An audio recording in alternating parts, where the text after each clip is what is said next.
Hi there. So a good first step for teachers wanting to use Scratch is to get a Scratch teacher account. So if you just Google Scratch teacher account, you'll get to this frequently asked questions page.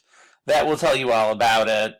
But kind of the reason for this, and I'll show you what this looks like here in a second, is that it can just be a real headache with students handing in their work and getting it to you. So this kind of eliminates all of that hassle.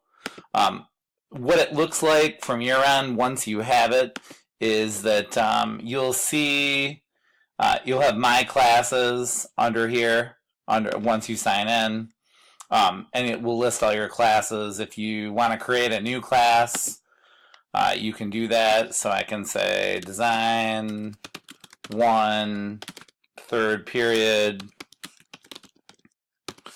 and I can add the class, and then I can add students. I have the option of I can create a sign-up link and send it to students, or I can upload a CSV of the student accounts to generate accounts in bulk.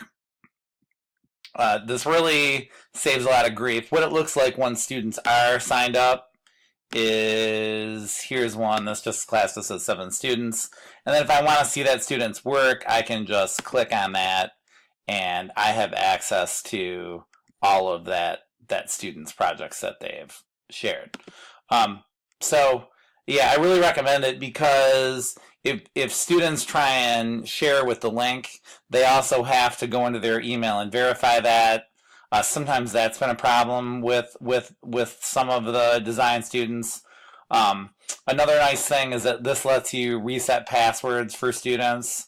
You're just never gonna, there's no student work that's gonna go missing, and you're gonna be able to support them with your account. So I think it's a great route to go. I think the second thing I would say about this, though, is you do have to wait a day for your account. So you do have to send a request form to MIT and get them to approve it. Okay, so again, I recommend the Scratch teacher account for managing your classes, and that's it.